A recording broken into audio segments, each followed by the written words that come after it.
नमस्कार दोस्तों, आप देख रहे हैं लाइव हिंदुस्तान चर्चा। मैं जजवीर आप सबका इस्तकबाल करता हूं और आज हम चर्चा करेंगे पंजाब में ग्रामीण चुनाव को लेकर। सियासत पूरी तरह से गरमाई हुई है। एक तरफ जहां पर गोलियां चलती हुई नजर आ रही हैं, गुंडागर्दी के मामले सामने आ रहे हैं, वहीं दूसरी तरफ गैंगस्टर भी सक्रिय है। गैंगस्टर जो है वो अपने नाम पर मोहर लगाते हुए नजर आ रहे हैं। अपने पारिवारिक मेंबरों के नाम पर पंची के सरपंची के जो है चुनाव में उन पर मोहर लगाते हुए नजर आ रहे हैं। यानी कि सीधे तौर पर कहा जाए तो जो कानून व्यवस्था है वो कहीं ना कहीं चिलमिलाती हुई नजर आ रही है, जिसको लेकर ऑपोजिशन भी लगातार सवाल उठा रहे हैं कि आखिरकार ये किस तरह के चुनाव है जिसको लेकर आए दिन जो है घटनाएं सामने आ रही हैं। कहीं कहीं पर गुंडागर्दी के मामले हैं, कहीं पर गोलियां चल रही हैं और कहीं पर झड़प के मामले हैं। इस तमाम मुद्दे को लेकर विशेष चर्चा है और इस चर्चा में विशेष पैनल हमारे साथ है। इस पैनल में हमारे साथ में कांग्रेस से हमारे साथ में जसप्रीत नरवाल साहब हमारे साथ है, और अकाली दल से हमारे साथ में दिलबाग सिंह जी हैं, और भाजपा से हमारे साथ में गुरचरण सिंह जी हैं। आप सभी मेहमानों का इस चर्चा में जुड़ने के लिए धन्यवाद है।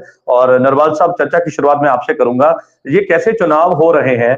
हालांकि सरकार ये कहती है कि हमने प्रबंध पूरी तरह से उठाए हैं, किसी भी तरह की कोई ऐसी जो है वो मामले नहीं आने दिए जाएंगे, ना कानून व्यवस्था बिगड़ने दी जाएगी, और तमाम ऐसी तैयारियां सरकार ने कर दी थी। हालांकि कोर्ट के आदेशों के बाद ये जो है वो पंच सरपंच के चुनाव है उसको जो है किए गए, और आज नामांकन का आखिरी दिन है, क्योंकि आज पेपर जो है वो वापस लिए जाएंगे। 4 तारीख को नामांकन भरे गए थे, और पूरे पंजाब में अगर बात करी जाए तो सरपंच के लिए 52,825 नामांकन भरे गए, और पंच के लिए 1,66,338 भरे गए। यानी कि सीधे तौर पर लाखों की गिनती में नामांकन तो भरे गए, लेकिन ऐसे में कई ऐसे मामले भी सामने आए जिसको लेकर सवालों के घेरे में प्रशासन है, सरकार है, कि आखिरकार ये चुनाव कैसे होंगे। क्योंकि जिस तरह की पहले भी हमने छोटी मोटी घटनाओं की अगर हम बात करें तो पहले भी होती हुई आई है, और लेकिन ऐसे में अब तो सीधे तौर पे कहीं पे गोलियां चल रही हैं, कहीं पे गैंगस्टर अपने नाम के ऊपर मोहर लगा रहे हैं, अपने पारिवारिक मेंबरों के ऊपर मोहर लगा रहे हैं। तो इसको लेकर क्या कहेंगे? किस तरह की तैयारियां सरकार की थी? क्योंकि दावे थे सरकार के कि हम जो है फेयर इलेक्शन करवाएंगे, और इस तरह से हालांकि सवाल जो थे, प्रताप सिंह बाजवा जो कि ऑपोजिशन के आपके लीडर थे, उन्होंने ये बात पहले ही सीएम पंजाब से पूछी थी, क्या फेयर इलेक्शन होंगे, इसकी जो है वो कहीं आस की जा सकती है? तो उस समय जवाब ये मिला था कि भाई हम फेयर इलेक्शन करवाने जा रहे हैं। तो ऐसे में अब जो घटनाएं आई है सामने, उसको लेकर कांग्रेस पार्टी का क्या रिएक्शन सर? देखिए जजवीर जी, सबसे पहले तो ये मैं आपको बात बताऊं कि ये जो आनन फानन में ये जो इलेक्शन करवा रहे हैं पंजाब के अंदर आम आदमी पार्टी की सरकार, सो उसका जो एक रिएक्शन है लोगों के अंदर वो हमें सब में देखने को मिल रहा है। आपने बताया कि नामांकन भरे गए और आज आखिरी दिन है उठाने की, और आज तक लोगों के ऊपर जो है सरकार के जो गांव में बैठे हुए आम आदमी पार्टी के लोग हैं जो नहीं जीते दिख रहे, वो किसी ना किसी तरीके से प्रेशर डलवाने की कोशिश कर रहे हैं। और आज तक कभी भी पंचायती इलेक्शन में ऐसे नहीं हुआ था कि नामांकन भरने गए हों और वहां पे एक ट्रॉली में पत्थर डाल के लाके जो है कि लोगों के ऊपर पथराव किया जाए और गोलियां चलाई जाएं। सो ये एक बहुत ही निंदनीय जो कार्य किया गया है पंजाब की मौजूदा सरकार द्वारा, उनके जो करिंदे हैं उनके द्वारा। और बकायदा तौर पे जो आप कानून व्यवस्था की बात कर रहे हैं, जो आप बात कर रहे हैं कि गैंगस्टर्स ने अपने जो नॉमिनेटेड कैंडिडेट्स दे दिए, चाहे अपने परिवार मेंबर है चाहे कोई और है, पंची के लिए सरपंची के लिए। सो ये पंजाब की इलेक्शन में पहली दफा हो रहा है कि ऐसे डर और खौफ के बीच में जो है कि पंचायती इलेक्शन करवाए जा रहे हैं। देखिए लोगों ने इनको जो आम आदमी पार्टी है उनको लोकसभा चुनाव में पंजाब के अंदर जो है नकार दिया हुआ है।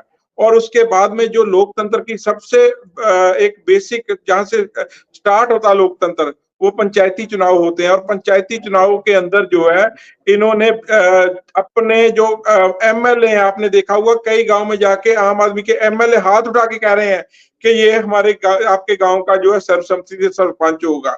सो ऐसी ऐसी बातें जब की जा रही हो स्टेट के अंदर, उस के ऊपर लाजमी है कि कानून व्यवस्था जो है पंजाब की वो बहुत नाजुक स्थिति में है। और जैसे अभी पास में हरियाणा की इलेक्शन होके हटी है, हरियाणा के अंदर इतना जो था लोगों को डर नहीं था जितना आज पंजाब की इलेक्शन के अंदर डर है।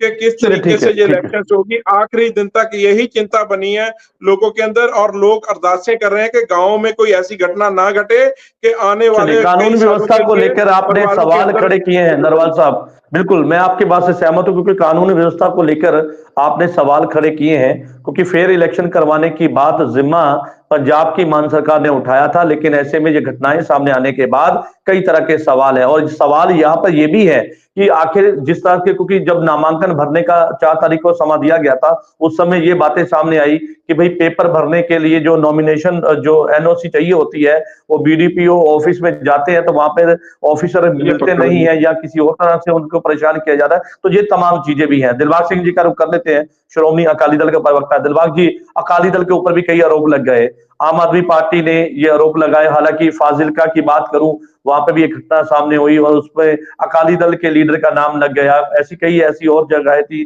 जलालाबाद की बात कर ले, और कई ऐसी जगहें हैं जिसको लेकर अकाली दल के ऊपर ये सवाल खड़े किए गए कि भाई वहां पे गुंडागर्दी जो है वो अकाली दल मचा रहा है। क्या कहेंगे इस पर?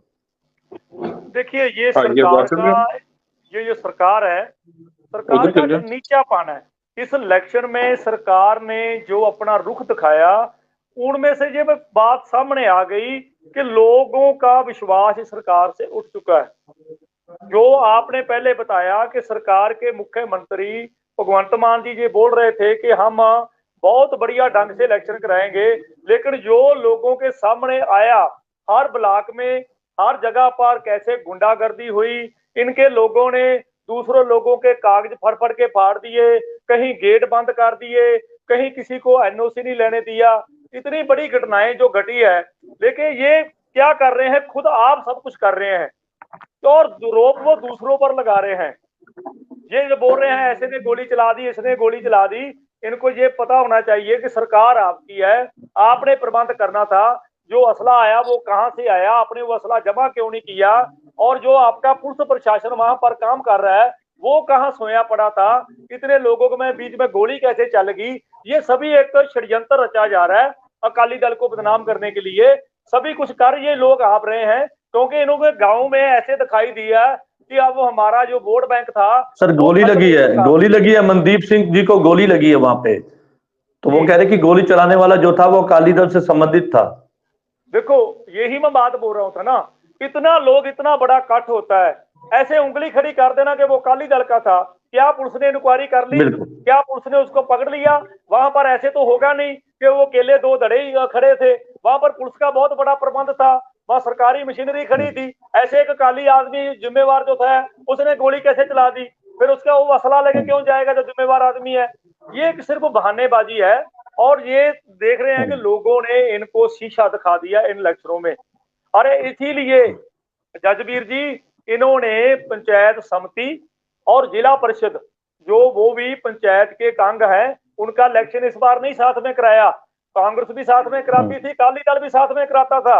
ये भाग गया इसी कारण से कि जब हमारे कैंडिडेट गांव में जाएंगे वोटों के लिए तो किसी ने वोट नहीं डालना है, हम क्या करें, अपना बेस पहले सरपंच अपने धक्के से बनवा ठीक ले, है, ठीक है। फिर हम उनको चलिए, दूसरा ठीक है। इलेक्शन कराएंगे।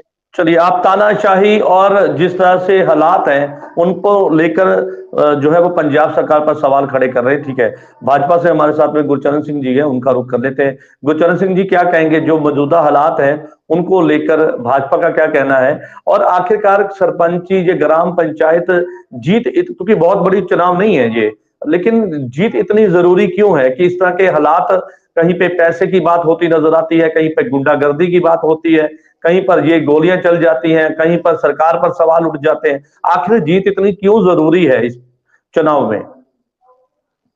जजबीर जी, ये ऐसे नहीं है कि इतने बड़े चुनाव नहीं है, सबसे बड़े चुनाव हैं ये। इससे आसान जो इलेक्शन होता है, एमएलए का इलेक्शन होता है, उससे भी आसान जो है एमपी का इलेक्शन होता है। सबसे टफ इलेक्शन जो है पंचायती इलेक्शन होते हैं। डेमोक्रेसी की ये नींव है। सबसे पहले यहाँ से ये डेमोक्रेसी शुरू होती है, गांव से शुरू होती है। और जो ठीक है, मान इस लेते समय हैं। जो हो रहा है पूरे पंजाब में, देख रहे हैं, आप भी देख रहे हैं, और सभी लोग देख रहे हैं कि कैसे डिक्टेटरशिप पूरे पंजाब में चल रही है। स्टेज पर, मंच पर आके एक आम आदमी पार्टी का एक एमएलए ऐलान करते हैं कि मैं सरपंच के नाम का ऐलान करने नहीं आया हूं यहाँ पे, मैं सरपंची का ऐलान करने आया हूँ, ये हमारा सरपंच है, अगर किसी ने कुछ ऐसा किया तो उसको हम पंजाबी में कहते हैं बंदा बना देंगे। तो ऐसे जो शब्दावली है, जो ऐसी बातें हैं मंच पे जाकर अगर एक जिम्मेवार एमएलए करेगा तो लोगों का उत्साह कैसे बढ़ेगा। तो देखिए, जो मेरे दोस्त पहले नरवाल जी ने बोला है कि पत्थरबाजी हुई है, ऐसे तो जे&के में भी नहीं होती थी जितनी जैसे पत्थरबाजी कहीं इलेक्शन में जो हुई है। ट्रॉली के अंदर पत्थर लोड करके ले आए हैं और जो लोग वहां पे खड़े हैं और एमएलए हैं, कांग्रेस के एक्स एमएलए हैं, उनके ऊपर, उनकी पूरी टीम के ऊपर ये पत्थरबाजी हुई है। ये नहीं कि वो कांग्रेस के हैं, किसी भी पार्टी को आम लोग होंगे, सभी के जो चोटें आई हैं, ये इलेक्शन का नहीं है, ऐसे कहीं और का। जैसे पहले लोग उदाहरण दिया करते थे कि यार यहाँ कहीं कोई हल्ला गुल्ला होता तो बोल देते थे यार क्या पंजाब में आपने यूपी बिहार बना दिया। अब यूपी बिहार में तो अच्छा चल रहा है, यूपी में अच्छा शासन चल रहा है, लेकिन पंजाब में वही हालात आम आदमी पार्टी ने बना दिए हैं। पहले तो किसी को एनओसी नहीं दी, एनओसी लेने की लोग पीछे पीछे भाग रहे हैं, सेक्रेटरी जो है वो आगे आगे चल रहे हैं।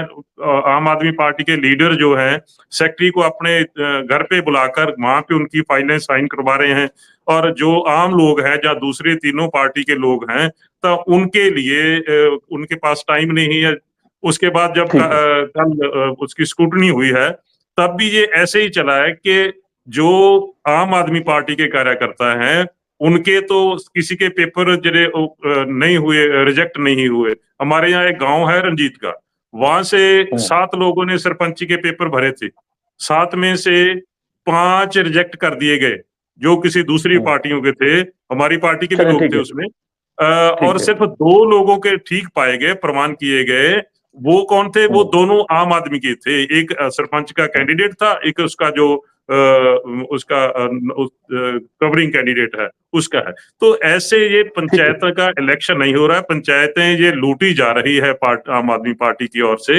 ऐसा नहीं होना चाहिए लोगों में। जो ग्रामीण चुनाव है उसको लेकर आपका सीधे तौर पर यह कहना है कि सरकार इसको जो है वो सही ढंग से नहीं करवा रही है, उसको लेकर, व्यवस्था को लेकर आपके सवाल है।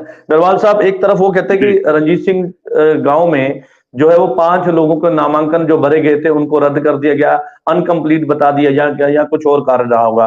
लेकिन एक गांव तो ऐसा भी है जहां पे किसी ने नामांकन ही नहीं भरा।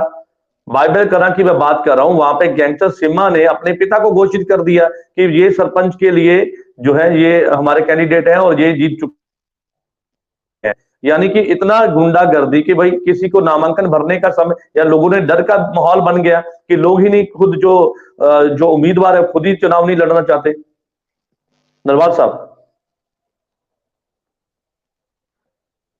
अनम्यूट कर लीजिए सर। देखिए ये जो इस बार पंजाब की सरकार है ये गैंगस्टरों के रहनुमा पे चल रही है। आप ये देखिए कि जब जलंधर में बाई इलेक्शन हुए वेस्ट के, उस टाइम के ऊपर एक गैंगस्टर को पैरोल दे के बाहर निकाला गया। किस लिए निकाला गया? और आज आपके जो नोटिस में एक गांव आया है कि यहाँ पे गैंगस्टर ने बोल दिया कि ये आदमी जो है, जब मेरा फादर है। बहुत सारे सर, मैं ये नहीं कह रहा कि एक ही गांव है, बहुत सारे गांव है ऐसे, मैं नाम गिनवा सकता हूँ आपको। मैं वही बात बता रहा हूँ कि वो आपने एग्जाम्पल दे दिया। बहुत सारे पंजाब में ऐसे गांव हैं यहाँ पे कानून व्यवस्था का जो टिब्बी लग चुकी है। लोग जो है डर और सहम के माहौल में वो बोल रहे हमें इलेक्शन से क्या लेना है, हमें अपना परिवार चाहिए। और ये जो स्थिति है आज पंजाब के अंदर आई हुई है, आप देख सकते हैं कि जो मौजूदा सरकार है पंजाब की वो फेल हो रही है। और उसके बाद में अगर आप बात करें कि आज आपने बोला नामांकन के आखिरी दिन है, ठीक है, आज लोगों के जो जिन्होंने वापस लेने वो वापस ले रहे हैं। बहुत सारे लोगों के ऊपर प्रेशर भी डाला गया है जिन्होंने जमा कराए थे, चाहे उन्होंने बोला तो उनके साथ वालों ने बोला कि जमा करवाओ। जिस गांव के अंदर आम आदमी के एमएलओ ने सर्वसम्मतियां की थी, आज आम आदमी के इधर बुलारे आए नहीं है, मैं उनसे पूछना चाह रहा था। और उस गांव में लोगों को, बहुत सारे गांव में प्रेशराइज करके उनके जो है पेपर उठवाए जा रहे हैं कि आप आज जो है 3 बजे से पहले अपने पेपर उठवा लो, नहीं तो आपके लिए ये कार्रवाई के लिए रेडी रहिए। और 15 के बाद हम आपके साथ ये करेंगे। वो ऐसी घटनाएं करने की कोशिश कर रहे हैं। लोग डर से ही अपने जो है और अपने जो है वो पेपर उठा रहे हैं। और उसके बाद में अगर आप बकायदा तौर पे गांव में जाकर देखें और जैसा आगे पंचायतों के इलेक्शनों के अंदर माहौल होता था, कि ठीक है अगर कोई लड़ रहा है तो वो एक दूसरे का सम्मान करते थे, कहीं गली गांव में मिलते थे तो हाथ जोड़ के मिलाते थे। और आज डंडे निकल रहे हैं, तलवारें निकल रही हैं। जैसे आप मेरे को ये बताइए, यहाँ पे नॉमिनेशन किए जाते हैं, वहां पे एक ट्रॉली जो पत्थरों से भरी हुई है और वहां पे डीएसपी लेवल का एक ऑफिसर लगा हुआ है, वो कैसे उस चौक के अंदर आके पथराव करने लग गई? इसका जवाब दे कौन है? क्या हम अकेले गैंगस्टर को इनका जिम्मेवार संभालें, या फिर जो पंजाब की होम मिनिस्ट्री चला रहे हैं, जिनके पास पंजाब की होम मिनिस्ट्री है, उनको जिम्मेवार ठहराएं कि आज पंजाब के अंदर ऑपोजिशन में है, ऑपोजिशन आपके हाथ में है, आप जो है स्टेट राज्य इलेक्शन कमीशन को जाइए, बताइए सर ये बातें। सर बता रहे हैं, अगर आप देखें तो हमारे लीडर बकायदा तौर पर, अगर आप जीरा जी की बात करें, उनकी क्या हालत की है, सब कुछ इलेक्शन कमीशन के सामने है क्या हो रहा है। और जो 2 करोड़ की बोली सर्वसम्मति के लिए लगी, उसके लिए भी कि भैया ये फॉर सेल नहीं है, ये सरपंचियां पंचियां, ये डेमोक्रेसी का अधूरा है। कल को कोई प्रधानमंत्री की कुर्सी के लिए बोल देगा कि मैं इतने अरब देता हूं कि मेरे को देश का प्रधानमंत्री बनाओ। कोई चीफ मिनिस्टर के लिए बोलेगा मैं इतने अरब देता हूं मेरे को चीफ मिनिस्टर। ठीक है, आप कह रहे हैं कि डेमोक्रेसी को खतरा है। ठीक है सर, ठीक है, बिल्कुल बिल्कुल नरवाल साहब, ठीक है, आप कह रहे हैं कि डेमोक्रेसी को खतरा है और फिर इलेक्शन करवाने का जिम्मा उठाया गया था, और इस तरह की घटनाओं आने के बाद में कई तरह के सवाल है। दिलबाग जी, यहाँ पर ये बात आपसे जानना चाहूंगा कि आखिरकार जिस तरह से ये मामले सामने आ रहे हैं, और क्या आने वाले चुनाव के मद्देनजर जीत जो है इसलिए जरूरी है कि आगे भी चुनाव लड़ने हैं, और अगर सरपंची पंची हमारे हाथ में नहीं रहेगी तो आगे किस तरह से ब्लॉक समिति में और गांव में जाकर पार्टी कैसे अपने आप को मजबूत करेगी? क्या यही एक कारण है कि हर हाल में जीत लेनी है, और चाहे वो उसका कारण कुछ भी रहे लेकिन जीत के रहेंगे? हाँ बिल्कुल जजबीर जी, ये ऐसी बात ही है, क्योंकि जो सरकार बनी है 2022 में, ये कोई ऐसे इनका कोई बेस नहीं था गांव में, सिर्फ ये एक इनकी लहर पैदा हुई थी, इन्होंने बोल बोल कर एक दूसरी पार्टियों के खिलाफ लहर पैदा की थी। वो लहर पैदा होने के कारण इनको वोट डाली गई। इनका जो बेस बिल्कुल नहीं है, ये अपना बेस गांव में बनाना चाहते हैं, लेकिन वो बनेगा नहीं। ऐसे बहुत सारे लोग इन्होंने पकड़ पकड़ कर दूसरे पार्टियों से ले आए हैं।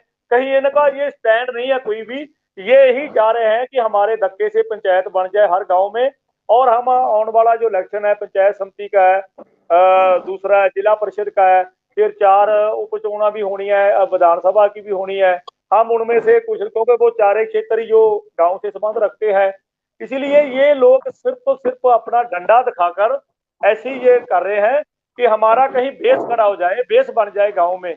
लेकिन मैं सोच रहा हूं कि ये जितना मर्जी डंडा खड़ा कर ले, जो मर्जी धक्का कर ले, इनका बेस बिल्कुल नहीं बनेगा। ये सरकार की जो नींव है वो उखड़ चुकी है, वो आप देख लें।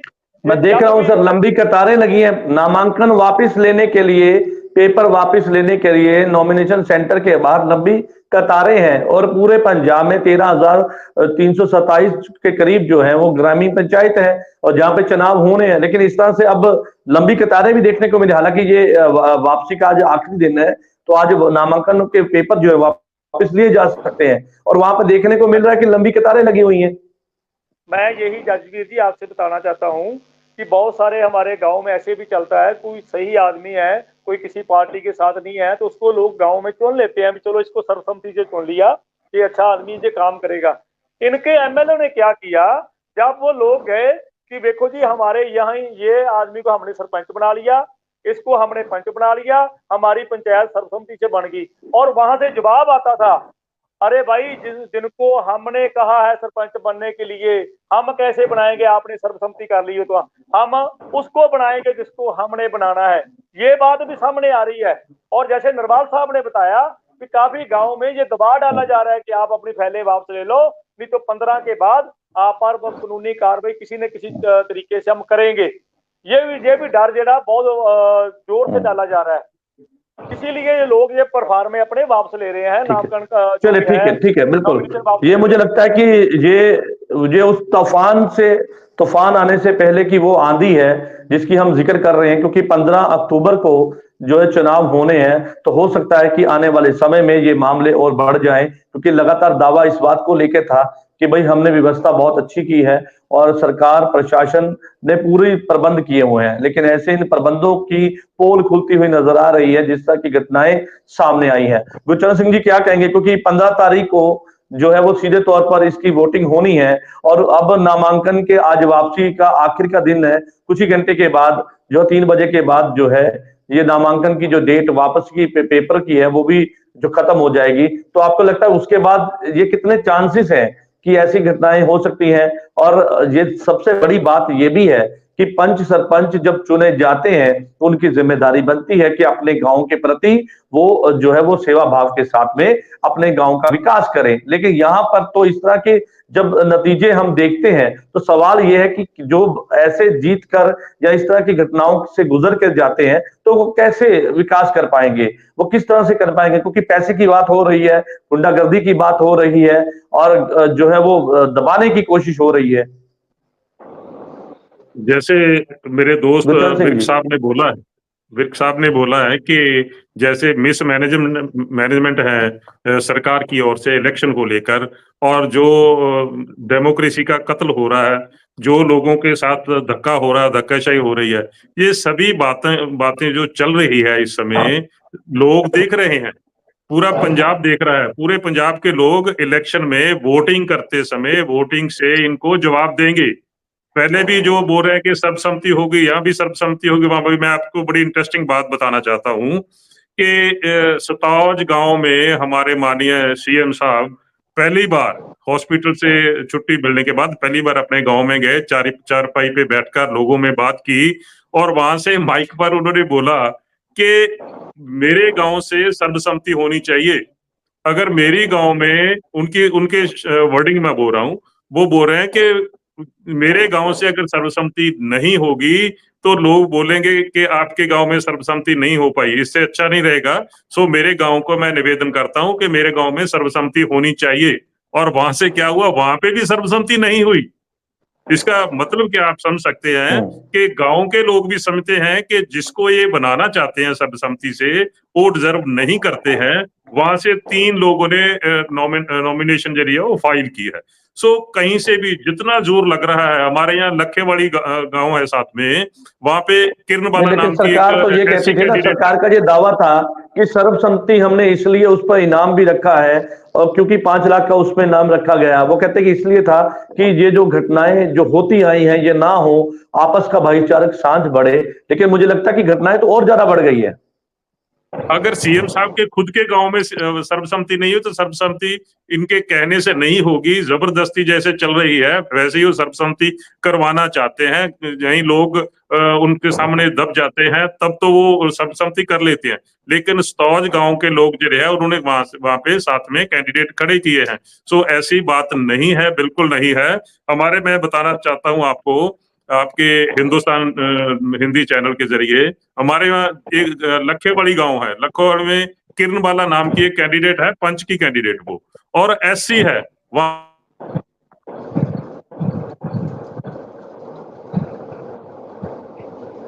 चलिए ठीक है सर, आपकी बात आ गई, लगता है संपर्क टूट गया आपका। उसके रिजेक्ट कर दिए, चल पड़ा जी। सो ऐसे कर रहे हैं कि जबरदस्ती कैंसिल किए गए हैं। इसके बाद अब आज नॉमिनेशन फाइल जो कुछ प्रभाव में आकर, सरकार के प्रभाव में आकर, हो सकता है कुछ लोग नॉमिनेशन वापस भी लेंगे। अगर जो वापस भी नहीं लेंगे तब 15 अक्टूबर तक, जिस दिन पोलिंग होनी है, पोलिंग डे तक, वहां पे उन लोगों पे भी प्रभाव डाला जाएगा कि आपने कंपेन नहीं करनी है। जो भी कहना है हमारे कैंडिडेट, ये हमारा कैंडिडेट है, इसके पक्ष में आपने प्रचार करना है। सो ऐसी बातें होगी तो डेमोक्रेसी कहाँ रहेगी अगर ये ऐसे ही चलेगा। सेम सवाल है कि डेमोक्रेसी का खतरा है और जिस तरह की बातें सामने आ रही हैं वो ठीक नहीं है। और चुनाव में जब हम बात करते हैं, हालांकि ये आज नामांकन की आखिरी डेट है वापस पेपर लेने के लिए, लेकिन मुझे लगता है कि इसके बाद जो है वो डर, जैसे आपने बताया कि डर का माहौल वो भी देखने को मिल सकता है। नरवाल साहब, यहाँ पे सवाल ये भी है जैसे उन्होंने कहा कि नामांकन बनने का उसके बाद आज पेपर अगर कुछ लोगों ने वापस ले लिए तो ठीक है, जो नहीं ले पाए उन पर दबाव डाला जाएगा, उनको प्रचार नहीं करने दिया जाएगा, और जब तक पूलिंग नहीं होती उन पर एक डर का माहौल बनाया जाएगा। वो ठीक है, वो सब ठीक है, क्योंकि ये घटनाएं पहले भी हमने देखी हैं, लेकिन जिस तरह की अब हालात हैं उन हालातों को देखते हुए कई जगह से ऐसी बातें भी आई हैं, कहीं पे गोलियां चल रही हैं, कहीं पे चीज सब हो रहा है। लेकिन ऐसे में गुरदासपुर एक ऐसा डिस्ट्रिक्ट जहां पर सबसे ज्यादा जो है उम्मीदवार खड़े हुए हैं और 5317 वहां पे नॉमिनेशन जो पेपर है वो भरे गए हैं, तो यानी कि रिकॉर्ड टूटा है वहां पे, यानी कि वहां पे कोई डर का दबाव नहीं है, किसी तरह का कोई किसी तरह से गैंगस्टर या कोई और किसी तरह से लोगों के ऊपर दबाव नहीं डाला जा रहा। नहीं, देखिए, अगर आप गुरदासपुर की बात करें तो वहां पे जो है जो कांग्रेस की लीडरशिप है वो भी बहुत स्ट्रांग है, और बकायदा तौर के ऊपर कि हम किसी के ऊपर दबाव नहीं डालना चाह रहे कि जिसका भी मन है। देखिए, डेमोक्रेसी की नींव जो है वो पंचायती और नगर पालिका के चुनाव होते हैं। अगर पंचायत से कोई जीत के जाएगा, पंचायत के अंदर अगर कोई काम करेगा, तो बकायदा तौर के अंदर उसको एक एक्सपीरियंस मिलेगा, और देश की जो राजनीति है, चाहे वो हमारी सर्वोच्च लोकसभा है या विधानसभा है, उसके अंदर अगर लीडर नीचे से पहुंचेंगे तो वो एक अच्छी चीज होगी, और इलेक्शन लड़ने का, इलेक्शन मैनेजमेंट करने का पता लगता है।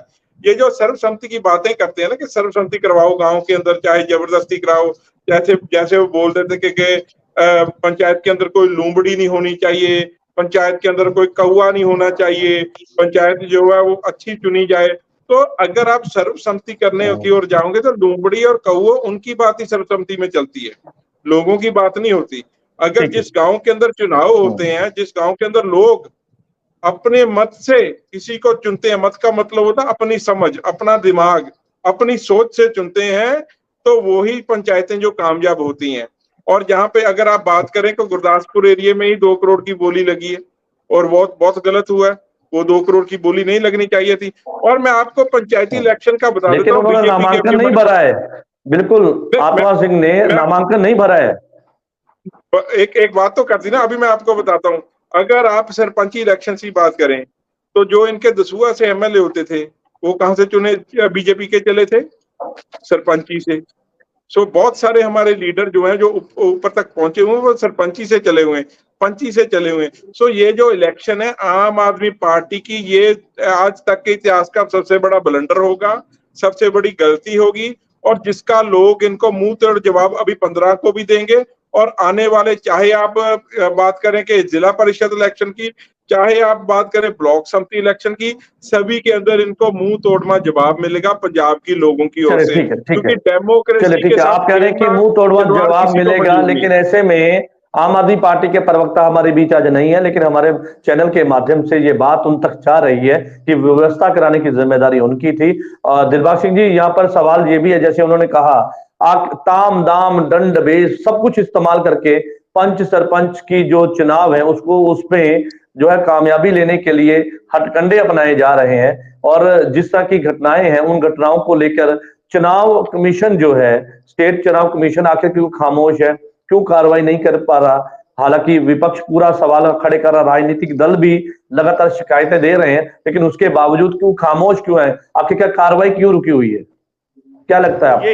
यही बात तो जजबीर जी सोचने वाली है कि इतनी बड़ी घटनाएं वापर गई, हमारे सभी पंजाब के राजनीतिक दल माननीय चोन कमीशन जी को मिलकर भी आए हैं, और सभी मीडिया बार बार ये सभी घटनाएं को दिखा रहा है। कहीं गोली चल गई, कहीं पत्थरबाजी होगी, कहीं नामांकन पत्र फाड़ दिए गए, कहीं लोगों को पीटा जा रहा है। पता नहीं है चोन कमीशन पर कौन सा सरकार का दबाव है कि आपने कुछ नहीं बोलना है। ये तो मैं इसी आपके माध्यम से यही कह सकता हूं कि जो सीधे तो सीधा सरकार अपने दबाव पर इलेक्शन करवा रही है, ना कि चोन कमीशन के कोई असर पर इलेक्शन हो रहा है। ये सभी को देखने को मिल रहा है। और जो हमारा डिस्ट्रिक्ट प्रशासन होता है उस पर भी सभी पार्टियों के लोग, आम लोग जाकर पेश हो रहे हैं कि देखो जी हमारे साथ ये धक्का हो रहा है, हमारे साथ ये हो रहा है, वो भी कोई सुनवाई नहीं कर रहे हैं। और जो हम पर पुलिस प्रशासन है, आप देखिए जहां पर कोई झगड़ा हो रहा है, किसी को फैल खो रहा है, किसी को कोई नामांकन पत्र भरने के लिए रोक रहा है, सामने पुलिस मुलाजिम खड़े हुए हैं, वो कुछ बोल नहीं रहे हैं। ये क्या सिस्टम इस बार बन गया, ये समझ से बाहर हो गया। जैसे मेरे साथियों ने बताया, ये बड़ा लक्षण है पंजाब के मरहूम मुख्यमंत्री सरदार प्रकाश सिंह बादल, पहली दफा गांव के सरपंच बने और उन्होंने 5 बार मुख्यमंत्री पंजाब के बने। ये सबसे बड़ी नींव है हमारे लोकतंत्र की। पर ये देखना है कि ये जो इस बार की सरकार है, ये अपनी नींव गांव में मजबूत करने के लिए सभी धक्केबाजी कर रही है, सभी ऐसा काम कर रही है कि हमारी नींव जो है गांव में धरी जाए और लोग जो है वो कैसे जाए कैसे ना हो। ये लोग आपने देखा था कि हिंदुस्तान के किसी यहाँ दिल्ली पर को गल हो, पंजाब पर हो, तिरंगा का झंडा लेकर ये सभी घूमते थे सड़कों पर कि हम लोकतंत्र को बचाने चले हैं, हम लोकतंत्र को बचाने चले हैं या लोकतंत्र को खतरा है। पर ये दिखाई दे रहा है कि लोकतंत्र को खतरा अब इनसे है, इनसे है लोकतंत्र को खतरा, जो इन्होंने हालात पंजाब के कर दिए हैं।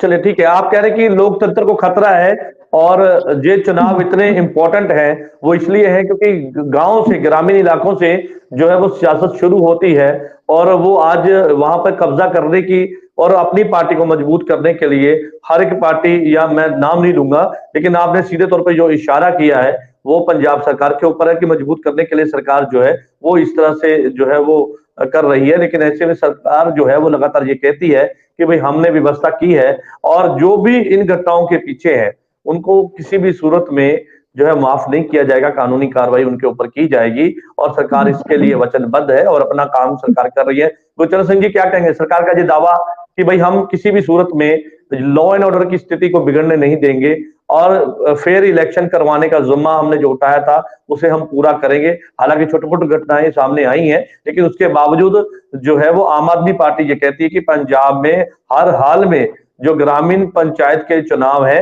वो फेयर तरीके के साथ में कराए जाएंगे और इन घटनाओं के पीछे जो लोग हैं उनको माफ नहीं किया जाएगा। बिल्कुल जसबीर जी, ऐसे हैं कि प्रत्यक्ष को प्रमाण की जरूरत नहीं होती। हमने देखा है, आपने अपने मीडिया से भी सभी मीडिया पर्सन ने दिखाया है जो चल रहा है। मैं भगवान से ये प्रार्थना करता हूं कि आने वाले समय में पंजाब में सब अच्छा रहे, अमन अमान से जो इलेक्शन हो जाएं और जैसे सरकार ने सरकार पक्ष ने पंचायत सेक्रेटरीज, बीडीपीओ साहबान की को यूज किया है, उनका उनसे काम लिया है, प्रेशर डाला है उनके ऊपर, वैसे ही आज का जो प्रेशर है वो आरओ साहबान पर है। आरओ साहबान भी उनके जैसे बात सरकार कहती है वैसे काम कर रहे हैं।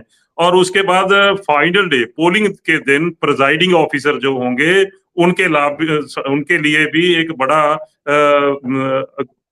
बहुत बड़ा दिन होगा कि उस दिन उन्होंने बड़े ध्यान से काम करना होगा। इम्तिहान की घड़ी हम पंजाब में बोलते हैं कि उनके लिए इम्तिहान की घड़ी होगी कि उन्होंने नौकरी में फिर महफूज रहेंगे, क्योंकि उस दिन भी ये प्रेशर डाला जाएगा कि वोटें किसी को भी ज्यादा पड़े और सरपंच ये ऐलान करना होगा। उस दिन भी लड़ाई झगड़े होंगे, बहुत कुछ होने वाला है। और मैं ये आपके हिंदुस्तान टीवी चैनल से के माध्यम से मैं जो भी ऑफिसर साहबान इस प्रोसेस में लगे हैं, पंचायत इलेक्शन के प्रोसेस में लगे हैं, उनको मैं विनती करना चाहता हूं, उनको मैं सजेशन देनी चाहता हूं कि कोई भी काम किसी प्रेशर में मत कीजिए। जब आपको कोर्ट में जाना पड़ेगा, कोर्ट की जो सीढ़ियों है खुद को आपको चढ़नी पड़ेगी।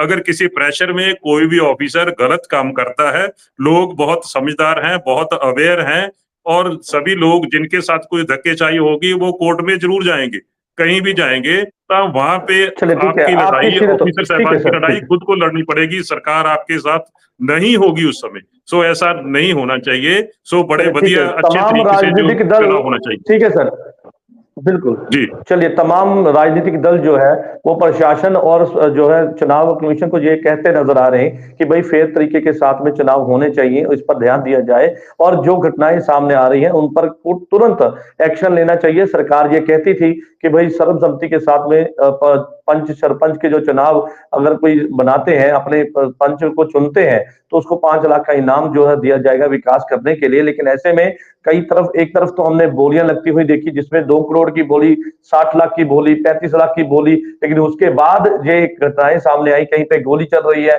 कहीं पे गैंगस्टर धमकियां दे रहे हैं और लोगों को जो है वो अपने नामांकन वापस लेने के लिए प्रेशर भी किया जा रहा है। लेकिन ऐसे में अब देखना होगा कि सरकार और प्रशासन के लिए एक बड़ी चुनौती है कि कैसे फेयर तरीके के साथ में जो चुनाव होते हैं। हालांकि प्रबंध करने का दावा सरकार करती है और प्रबंध किए भी गए हैं, लेकिन ऐसे में उसके बावजूद इस तरह की घटनाएं सामने आने के बाद सवाल उठने भी लाजमी हो जाते हैं। लेकिन राजनीतिक दल लगातार ये कहते नजर आए कि सरकार अपनी जिम्मेदारी निभाए और जिन ऑफिसरों की ड्यूटी लगी है वो ऑफिसर ईमानदारी के साथ अपनी ड्यूटी को निभाए और जो फेयर तरीके के साथ इन इलेक्शनों को जो है वो करवाया जाए। आप सभी मेहमानों का इस चर्चा में जुड़ने के लिए धन्यवाद है। कल नई चर्चा में मैं आपके साथ फिर से जुड़ूंगा, तब तक के लिए दीजिए इजाजत। धन्यवाद।